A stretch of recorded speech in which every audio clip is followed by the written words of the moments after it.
Welcome, everyone, to the League of Women Voters Cupertino Sunnyvale Coffee Hour.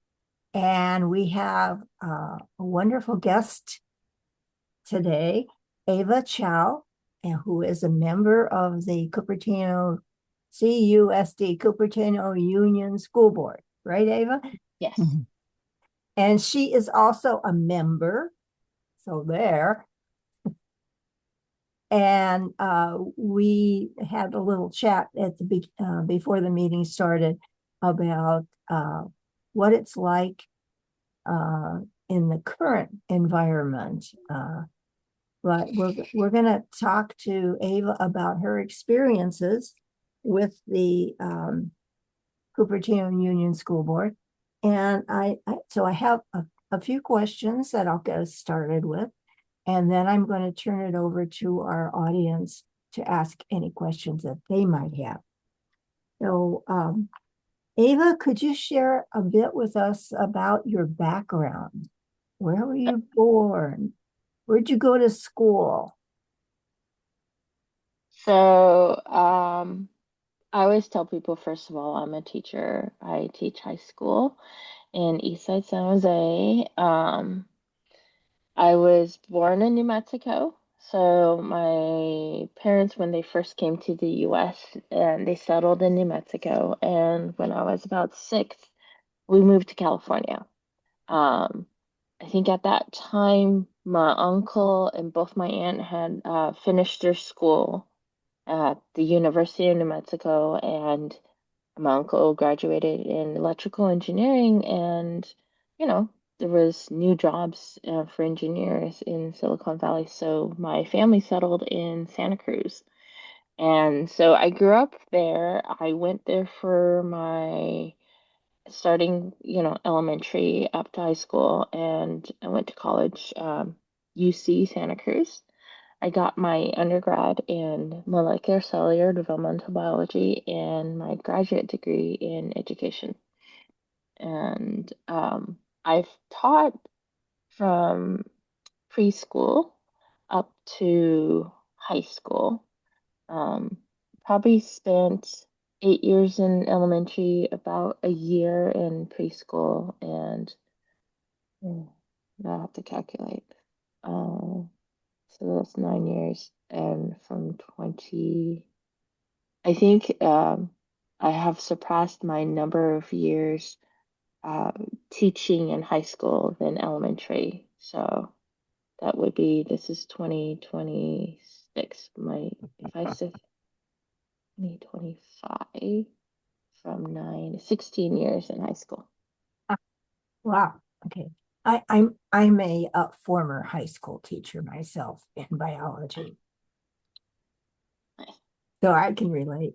But you are um, currently on the Cupertino Union School Board. What motivated you to run and join the school board?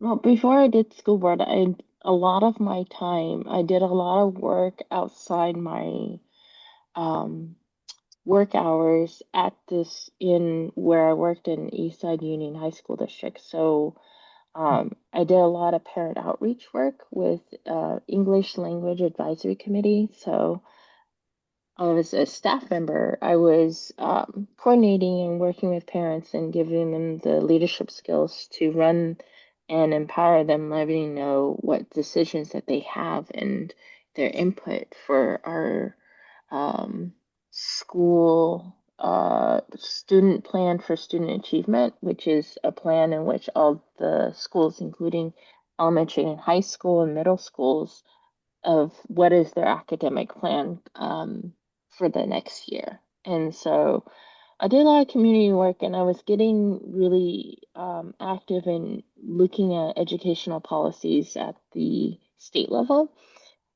through my union with California Teachers Association, and we're affiliated with the National Educators Association. And so we were looking at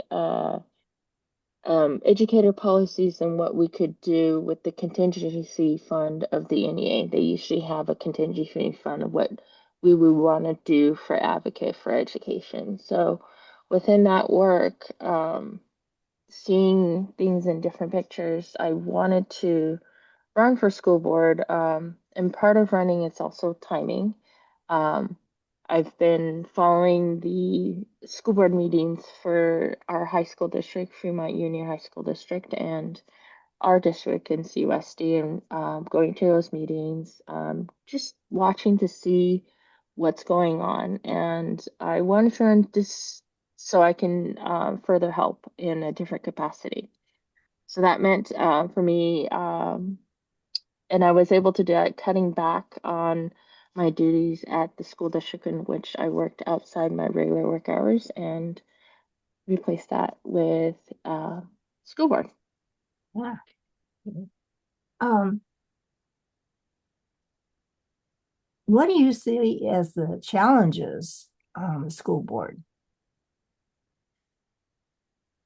I think challenges in school board is trying to always keep the public engaged in terms Mhm. of having them come out to our board hours. um, uh, I think our district has been doing it online, so easier for people to log on. However, the engagement is still low, and people would only come to our board meetings if there is an issue that they are interested in, which makes sense. Um, and I really get excited. Sometimes we get, 140 people online, and like the whole room is filled. And um, even though they're not happy about something, I love how the numbers turn out to get engagement. But I think the hardest people is to get it out there. Some people might think, oh, if you're doing a job, nobody will show up. But I don't think that should be a fair engagement. And I think sometimes people feel intimidated in the public space and they don't want to be in that public space because we have to have our meetings in public space. Um, but yeah, I think the hardest part is the engagement part. And um, we make decisions not by ourselves. We're making decisions as a collective, since there needs to be a majority vote or a direction in which we are sending the district to go into. Yeah. Um, how could you say, would you say that the community can, besides attending the meetings more, what can the community do to support a successful education system here? I think in whatever level of engagement they are comfortable with, as long as they're being engaged, as in it could be within their chat groups to know what's going on, or even at their local site level at that particular elementary school or middle school or high school, that they are reading the information that's being sent out by the district, engaging and talking not only with the staff, but with their fellow parent peers or community members of what's going on. I think the more informed they are, um, engagement means talking to others about what's going on in the school district. It means being a volunteer within that school. It means it could be means of donations. There's different ways of how people can be engaged. If you don't in CUSD, how they take public comments is um, uh, live during the meeting, or you think online or in person. If you send an email, we do read it. And if it's a public comment that you turned in, and if you don't show up, we get a report of that following next day from our secretary. Some other school districts do their public engagements different. In Eastside, where I work, they read out all the email public comments. Hmm. So the process um, is different on how each district handles their public comments and the nuances, right? So for those who want to be more engaged and directly, you can um, if you don't like the public space, you can reach out to any board member individually.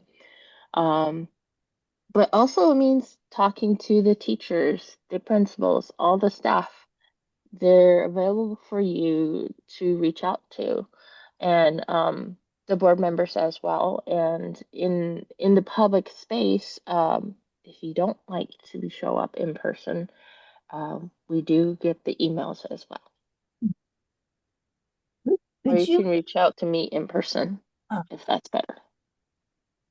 there's been, I know in some parts of the community, there's really not a clear understanding of what the school board does. What is their job? Okay. Yep. If you Uh, could talk to that. sure. I think also a lot of people are also confused about can you be a school board member, right? So I'll just that later. I think uh, collectively on the school boards, most in California are board of five. Sometimes some districts have board of seven. And collectively, you would evaluate your only employee, which would be the superintendent. And the superintendent would in turn be the one that manages the school. Um, and then the board is also the one that approves the finances and how the school is doing. I think we're also not there when we visit the school sites to manage the school, but I know the first thing when I get onto a school site is, are they getting the infrastructure support that they need, like the physicality of the buildings? Are they okay? Are they in good working condition? Um, and Mainly see the kids and the work that they do. I think getting to know the other part, huge part, is getting to know the community. Cupertino, we have in CUSD, we have 23 schools. Each of the schools has their own communities and they're very unique. Um, and it does ebb and flow and change as the kids graduate and they move on, or new kids coming in into transitional kindergarten.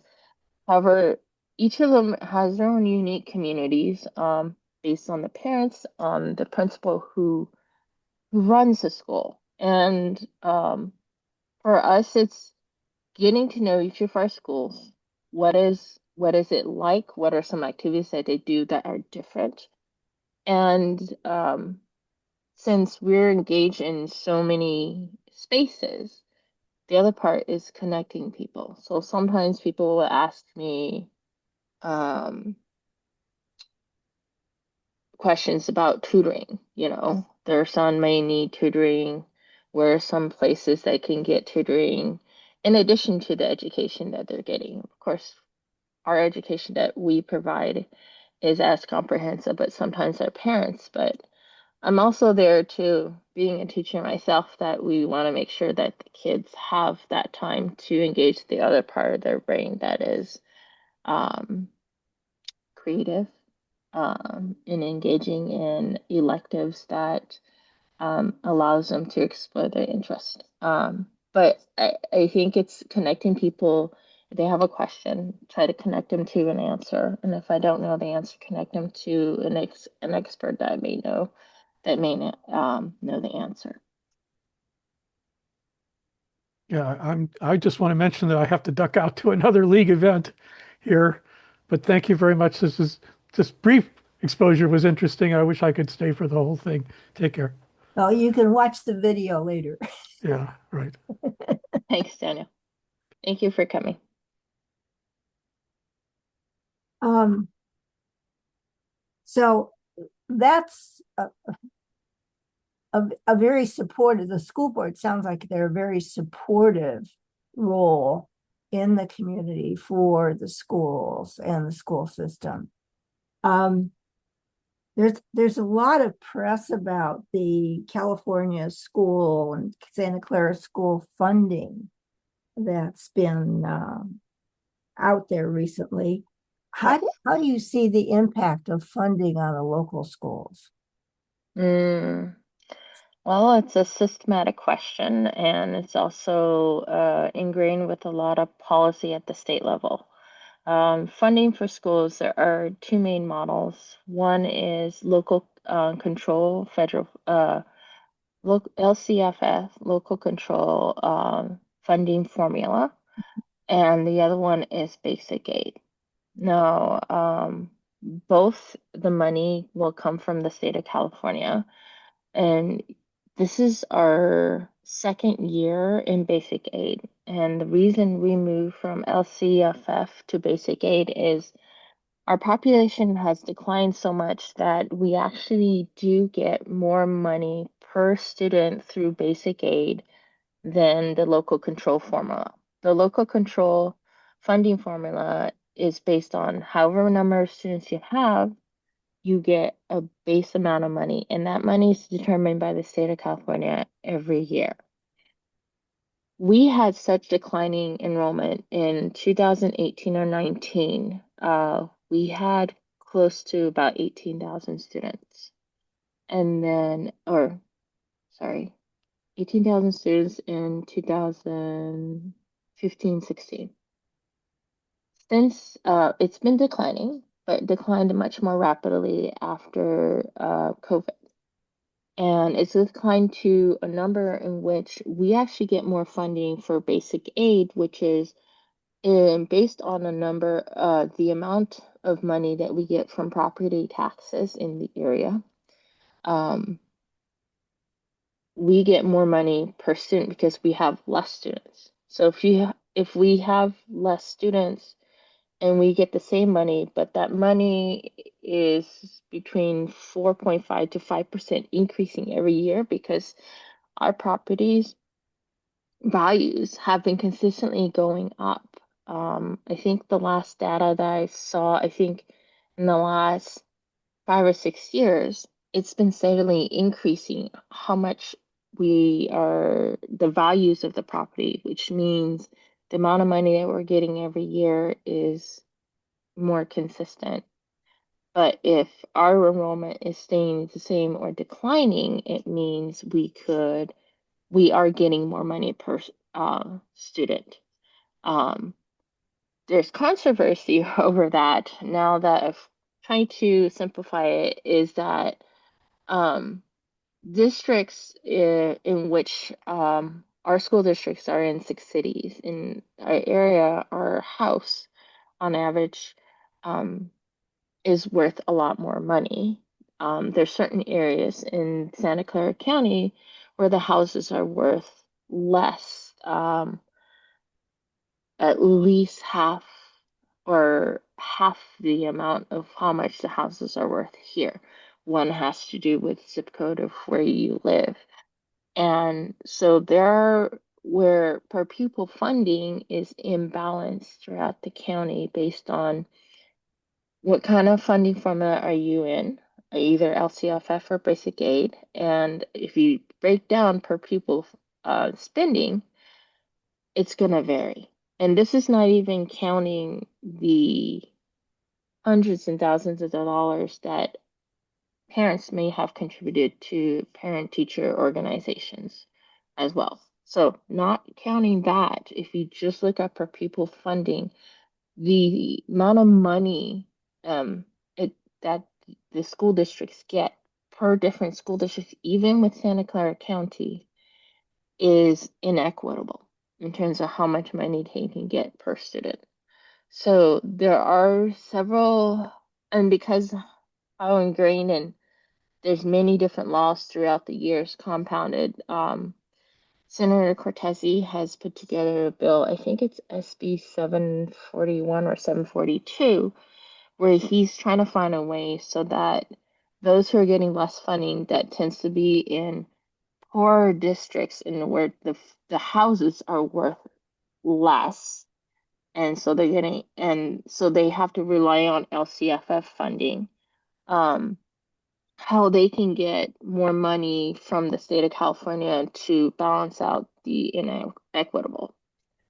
And Cupertino Union School District, this is our second year. We are getting slightly more money per student, not significantly more. A lot of that has to do with the property values and how much taxes are getting done. But in the long run, if we stay like this and have the same amount of students or less, the amount of money that we get per student is going to be more because the property values in our area has been seeing 4.5 to 5% rise historically. Ah, well, that brings up another area.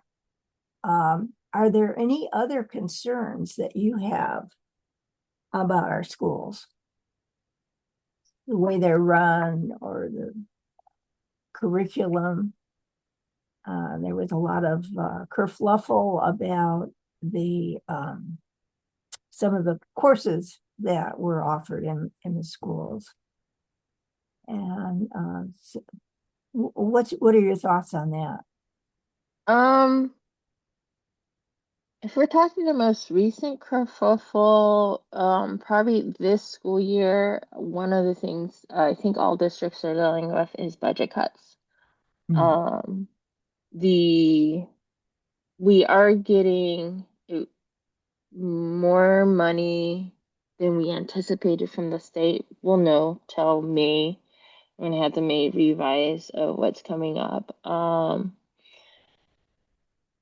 The district was looking at proposing to limit uh, the number of electives one would get in middle school from 2 electives down to 1 elective. And they were looking at cutting costs in terms of labor. So if you have less electives, you have less teachers. So you save costs on labor in that sense. So uh, I think that was one of the things that people were concerned about, and a lot of people turned out for that. I think I think in education, having the choice of different electives and be able to take the two different ones, and up to the student and their family to decide what kind of electives. Um, I personally think it's great that we offer it. We didn't before. I think out of the 5 middle schools that we had, only one of them historically was offering 2 electives, and it wasn't, I guess people would call it fair that none of the others had that. So our district has been working on expanding electives in the other schools to offer 2 electives. And so we just as a board, we decided to keep the 2 electives and have the district look at other ways of cutting back. I think, I think in general, as a district, as we're going through our second year in basic aid funding, the struggle will always be with any large entity is how do we use money efficiently and making sure that the money that we are getting from the state is spending it less on the bureaucracy part of having someone to be only a person to tell 5 other people to do, which is part of their job that they should be doing. You know, looking at middle management. One of the newer concerns I have is how much is our school district when they're contracted with a huge conglomerate company that their price changes all their time, based on demand. And there's some new studies of research that came out that schools are being overcharged for basic things that we need all the time: crayons, markers, papers, Stuff like that, that I think,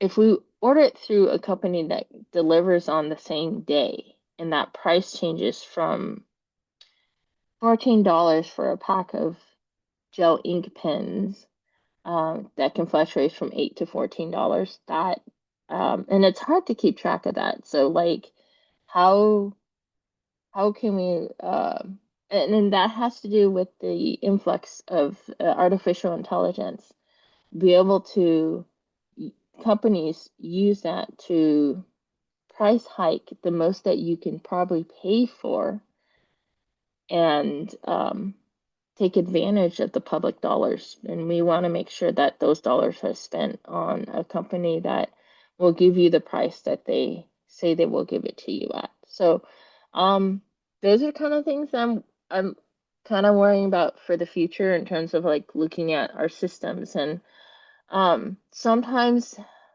in education, I know in the classroom every year when I teach, how I teach and what I teach is easy. The framework and what's determined by State California.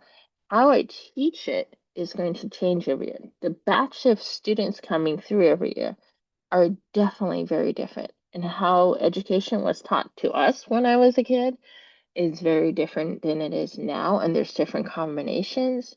I think education needs to change. And I think people don't like to think education is a business. In a way, it's a huge multi-billion-dollar business because we have guaranteed funding from the government. You can think of it this way. A lot of tech companies will try to get your attention. I get this a lot in my emails, to go with their companies, and securing a contract. And I think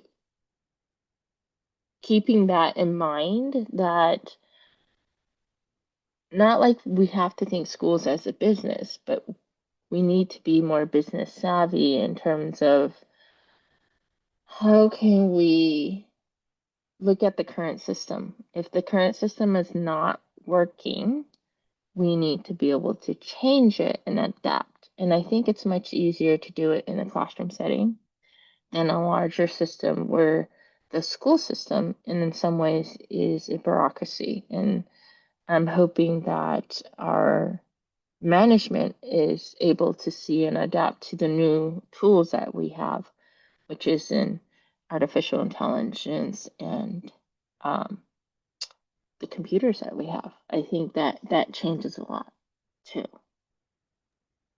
How is education changing? You mentioned that it's different from when you went to school, and it's obviously different from when I went to school. Yeah. What do you see as the change? When I went to school, there was a heavy emphasis on phonics, and not so much on the whole reading part.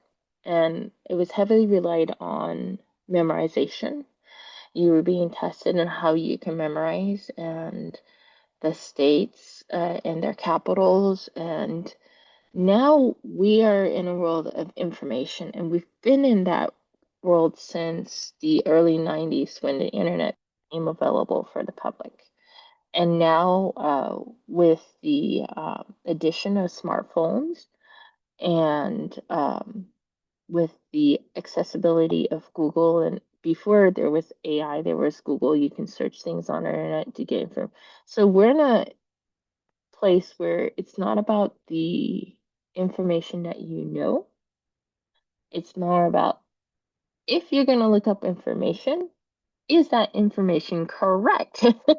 Is it really telling you the actual facts of what happened if you're asking them a question? And not everything that you would ask AI would probably give you an accurate answer unless you are more specific about that. And so I think keeping up with technology, Assembly Member Berman has put together, um, that started this year and last year. This year, he added on language about AI, that the kids learn about that and how to navigate the digital world. Last year it started where with the state of California, when they revamp a new curriculum coming on, um, that they would put in lessons on teaching kids about digital literacy. How do you navigate the internet? How do you do proper searches? And then this year they add on language, digital literacy on using artificial intelligence and what that is. I think technology has changed that, and I've seen changes not only in the introduction of having a smartphone. I think that started with iPhone 3 when they moved from the flip phone to a touch screen. The YouTube, having videos online, that changed too, where I changed flip teaching, where I started recording my own lectures online. So the kids watch it at home. They can do that without me. So in class, they're more engaged in projects and activities that require interaction between other people. Um, then we went to social media where we started having Facebook. Then Instagram came on. That changed a lot because I teach high school.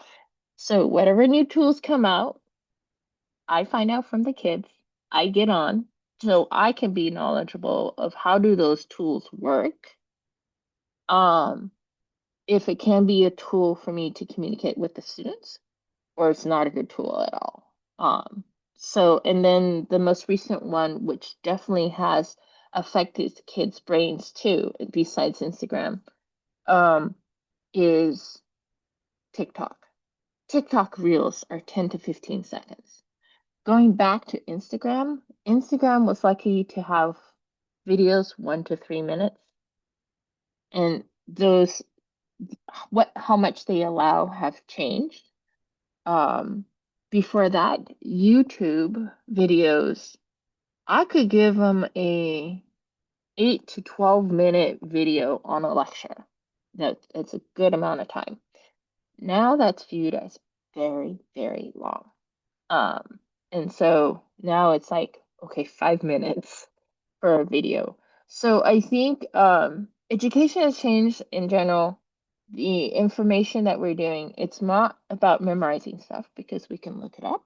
It's about what can you do with it and process that. It's like the next level up in terms of teaching. Technology has also changed our habits of attention. So I teach a biology class. The kids are used to TikToks 10, 15 seconds. So I have to slowly train the kids to have a longer attention span and talk with each other because they rather text each other or be in a group chat or be on their phones. So I think having a cell phone in the classroom is also a new thing. I used to have working in a lower income area in Eastside San Jose.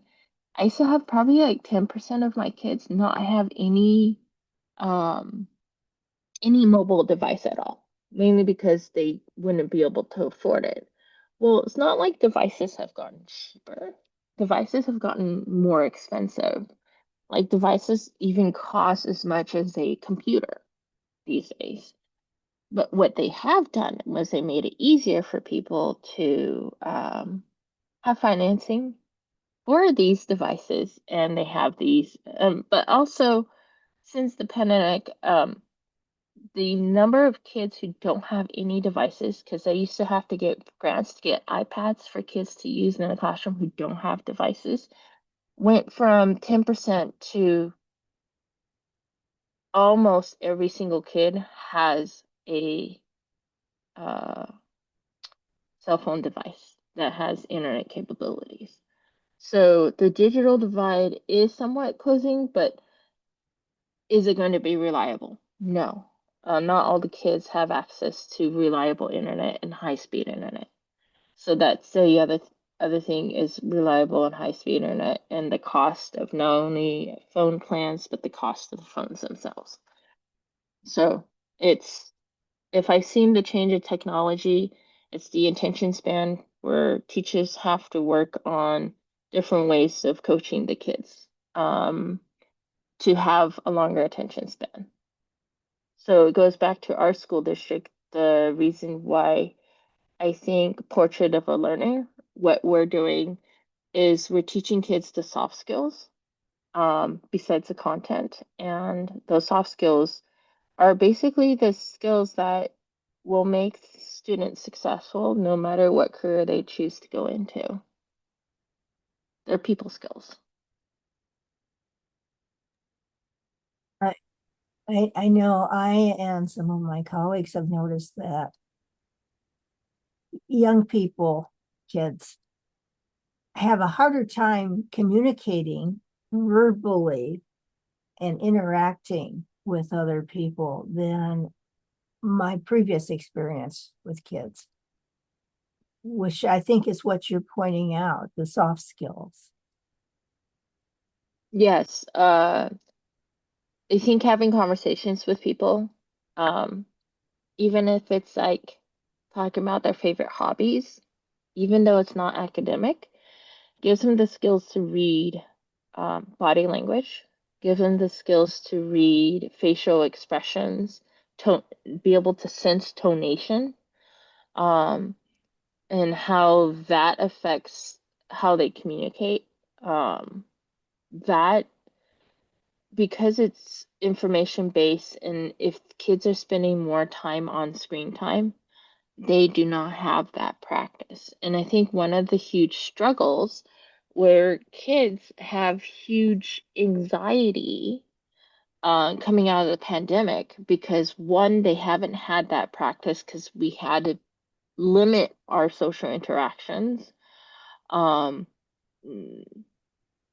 because in school, if they could just be online to listen, but what can you do about if they're not responding to you? As a teacher, that was very hard when kids are not responding. And you want them to respond because you want them to learn. But uh, overall, for whatever reason it is, the amount of time that students um, are on screen time has increased drastically, and they need more people time.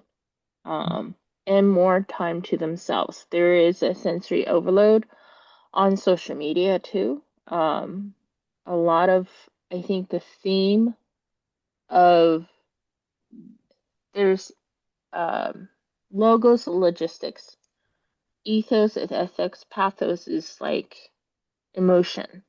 A lot of what goes on in social media appeals to your emotion, and that can be very tiring and makes you more quiet. And we want kids to be have less screen time in general. Oh, lots of good information there. Now, do we have any questions from our audience participants? I do. Okay, good. Okay. So, hi, Ava. I have a grandson that was on an IEP for several years. He's finally graduated, so we're all very happy about that. But it was very important, and I don't know if we could have done without an IEP. His progress just wouldn't have been nearly as good as it is now. I worry about the federal cuts to a lot of things, and so for the IEP type program for special day classes for English as a second language, are these things to be concerned about? Yes, there's a lot of unsure of what's going to be cut and what isn't going to be cut because that can change on a whim, it seems like. In Cupertino Union School District for federal funding of this about $6.6 million, $1.6 million is federal funding for nutritional services, and about $5 million is for special education. You mentioned English learners, they're under Title III. Our Title III funding, I think it's around 400 some thousand dollars, but significant enough because these programs are meant for additional services. Um, For those who don't know, IEP is individualized educational program. So individualized educational plan, our IEPs. They're meant specifically tailored to a student in special education that has specific needs. And also just to let you know, even though if your grandson is no longer needing IEP, doesn't mean if later on he needs an IEP, he can still go back, even if it's for the same services. So it's based on need. And there's a lot of testing that goes into special education because we want to make sure, especially with younger kids, they may not have the ability to express what's going on with the thinking part or the expression part of speech or thought. So it's a little bit easier for me to help with kids in high school because they can articulate it, but still sometimes they'll have issues.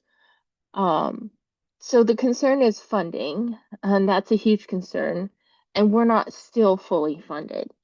Um, if you can actually believe it, in the 1970s, when there was no such thing as funding for special education,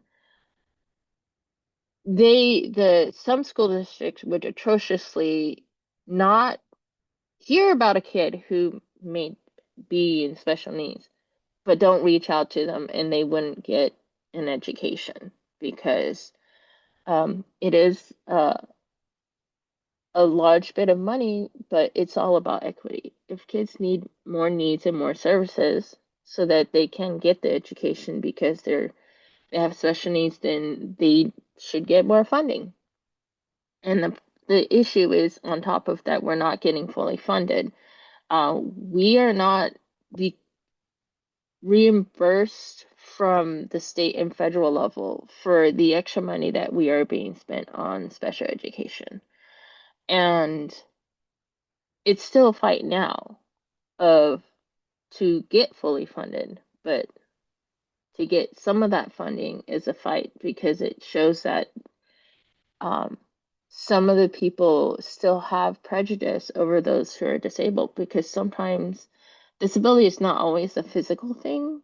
It's also can be mental in terms of some students that may have problems processing what they're hearing or seeing, or they may have problems expressing what they're hearing and seeing. And based on their IEPs, it's to help them learn what is their possible deficit, what skills and practice do they need so that they can still learn in the classroom with everybody else, if possible, um, and still learn and still be just like any other human being.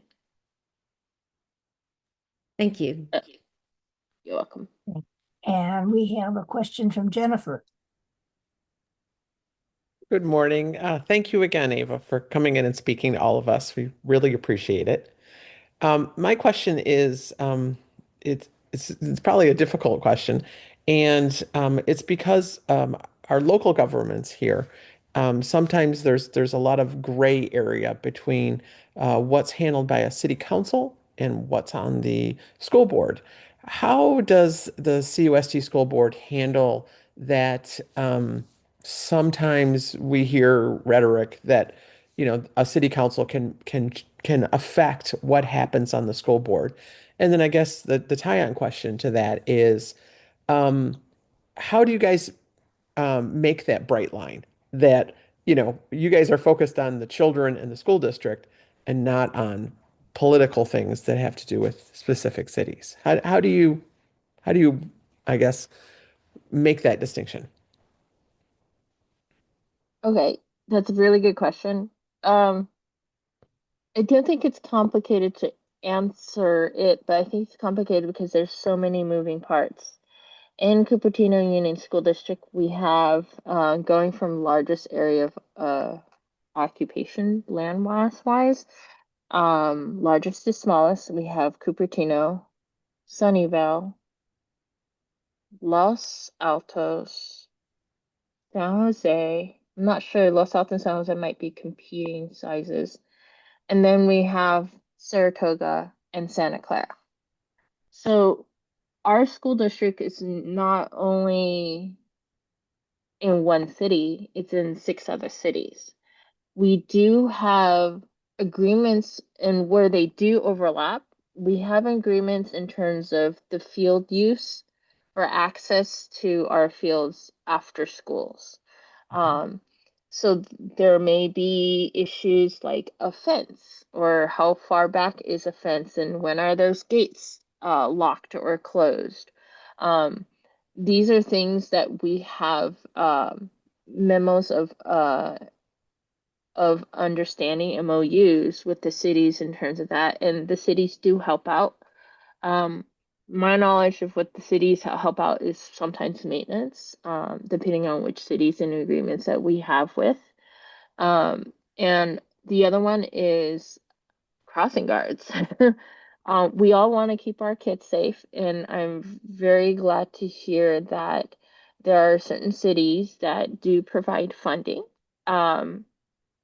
through crossing guards, where they provide in terms of doing their part to keep the roads safe for our kids and providing the funding for crossing guards. A good example would be City of Los Altos.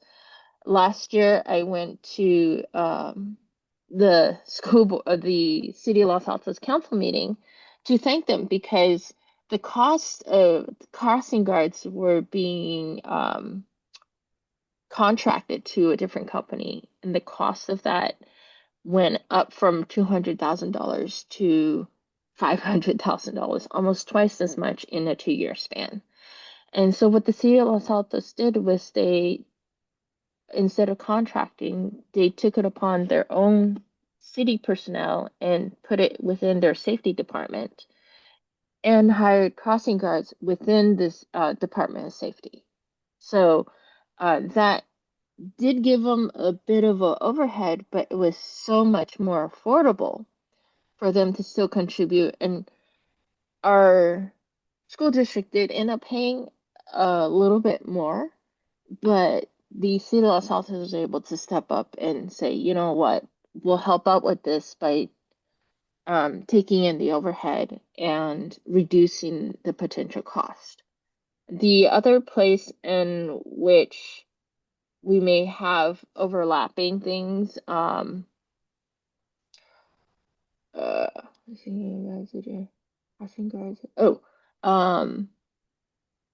school safety in terms of like roads. When kids get to school, either passing through different jurisdictions through the high school district, elementary school district, when they're either walking to school, biking to school, or getting a ride to school, what are the safe ways surrounding that?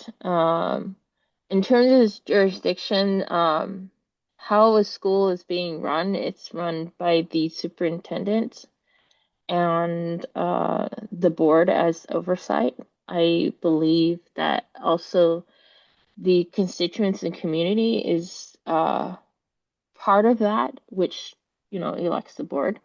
And then I think the teachers and the other educators that work in the school system, they're the other part too that help run and have a say in the school system. Like in terms of jurisdictions, the other part is funding for finding safe routes to school. So safe routes to school, I know that the city of Sunnyvale had people who were advocating, why can't we have safe routes to school just like the city of Cupertino with CUSD? And part of that, they wanted that because they had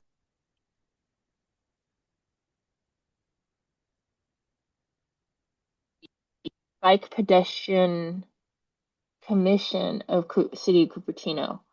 They had to be a standalone bike pedestrian commission in order to get this grant that paid for 2 people that organized safe routes to school at all the schools, all the elementary and middle schools, working with the parents the teachers and the community of finding safe ways for our kids to get to school. And that is so successful that the city of Sunnyvale had citizens and some of their leaders looking into how can Sunnyvale do that as well. I think that's the other place where they overlap those two personnels. Their job is to organize those meetings at each of those sites within the city of Cupertino. I think how I think there's a pretty clear delineation, things that has to do with city services and city property are under city council and their city manager and the citizens that vote those people in. And I think it's pretty clear delineation of school districts. They're run by the school board and their superintendent and the people that vote them in and the people that work there. Okay, thank you. You're welcome. Your questions from you all? I know some people jumped on earlier. We were talking about, oh, as a school board member, what do I hope to see people more do is engaging civically, and having more people run for different positions, even for school board. In Cupertino Union School District, we're still at large, which means anybody that lives within the school district can run for school board. And there are many school districts throughout the whole California that sometimes people have positions that are uncontested or maybe don't have anybody to run. So I think it's really important, even if people hop on into my race to run, great. I believe if you have more people run, it means people are more engaged. They want to be able to make change for the better. My hope is that most people do want to run change for the better. Their perspectives on how may vary, but it does hold more of your elected more accountable when other people are running, and asking questions. And I think that's part of civic engagement is being more involved by talking to your neighbors, not just, you don't have to be involved to run. Be great if you do. But if you are just talking with your neighbors about voting, reminding them to go vote and exercise their right. And unfortunately, on the off years, for presidential years, you get a lot more engagement, like 50% more, which is huge. So on the off years, when it's not the presidential year, which is 2026, we want to get more people engaged so they have a say of what's going on. And which means they're going to be more informed. And we want people to be more informed so that they make decisions from themselves, especially I've talked about this in this informational age, technical age. There may be a lot of stuff that's produced that is fake. AI now creates videos and they can mimic the voices of other people. And basically, if I could be AI, they can be speaking in my tone and voice, but not my words. So it's like, how can we be more informed with the information stuff that's out there? It also means there's a lot of stuff out there that can also try to get more money out of you too. The age-old scams have evolved to a new text message, a voicemail saying you've got a loan for $47,000. Come to a financial workshop.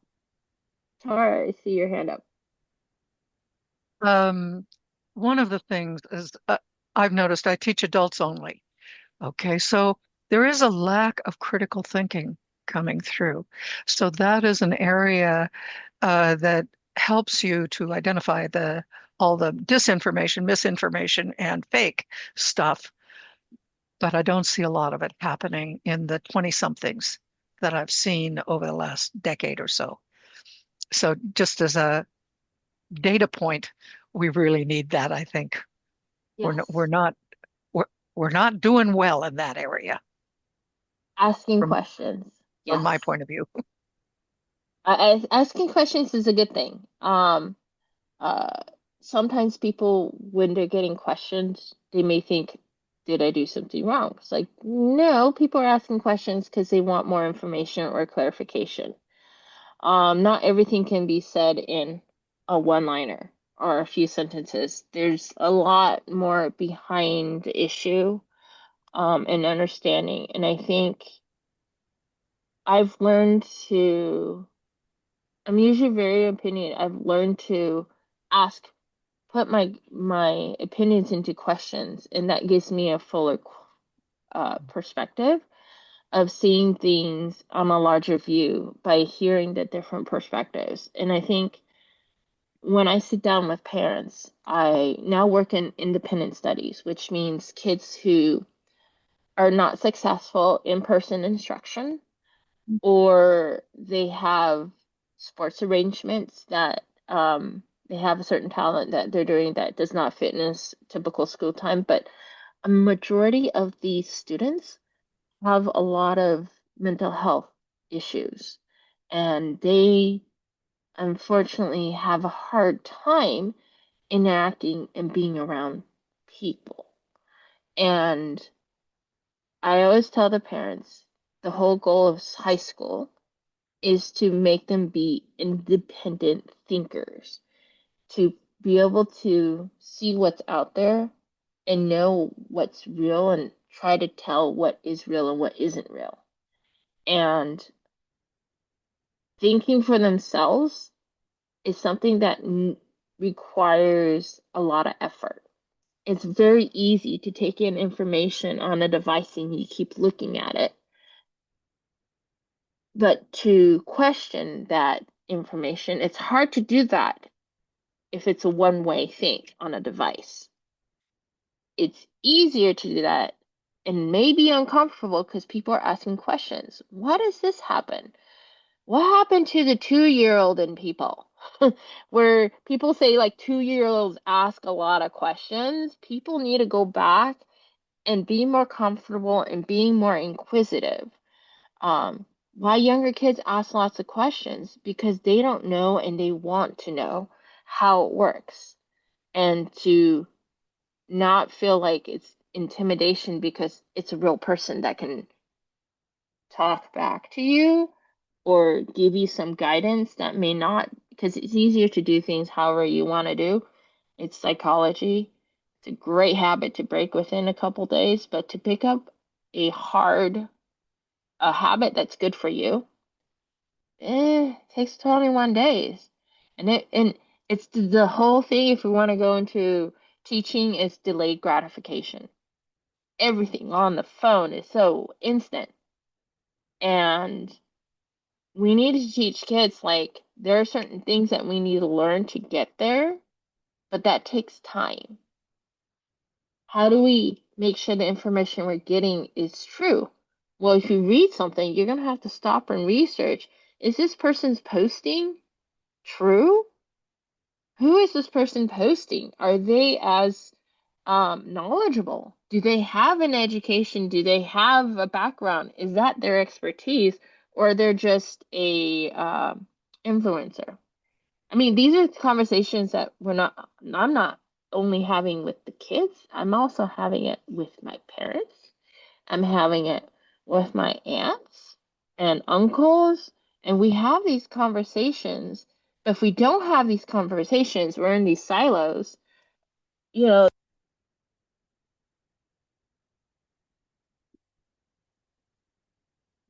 this information. Like my mom the other day, she sent me an email and saying something about her account, and she's not used to, how old is mom? 77.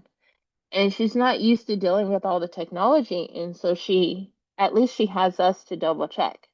So I think the information things, not only we give our kids and the young adults that not to believe everything coming out from an influencer is there could be good influencers who does their research, and I tend to follow those who follow the ones that are actual reporters.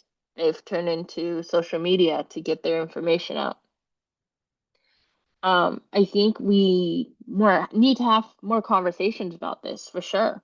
And especially with your adult students, have them have conversations with each other because all of us have the ability to be independent thinkers. And if we engage in more of those conversations, we have a more informed public.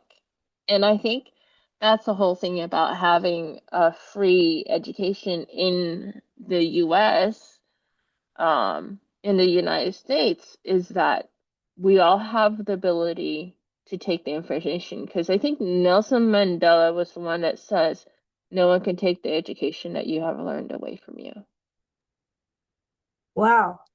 I think on that note, it's at the top of the hour, and I want to thank you so much, Ava, for spending time with us, teaching us, and all of you in the audience, those who have left and those who have come on.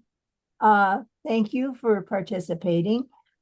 Next month, we're going to have another speaker from formerly from the education world, a former superintendent, Polly Beauvais, will be spending an hour with us. So stay tuned for that. And thank you again, Ava. This is really a treat and a special hour with you. Thank you. Thank you for having me. If any of y'all want to have further conversations about education, I'm there. All right. So, you can contact me, avachiao.org. Make it really easy. Or you can text me 408-982-6076. Thank you again. Yeah.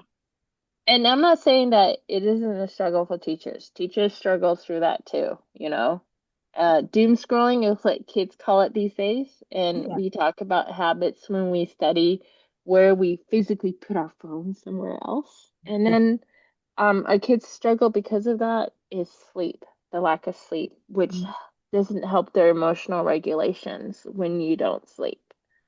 And I think that goes for adults too. I think overall, it's something that's systemic, and it's something I think we can work on if we talk to each other about it. That means you're not alone in dealing with what's going on. There is a larger community, and I think the engagement part, we need to be more connected to each other, to knowing that we as a whole society have connections. We're never alone, even though sometimes people may feel the stress and the burden of that. Thank you again, You're and welcome. Thank you. take care all.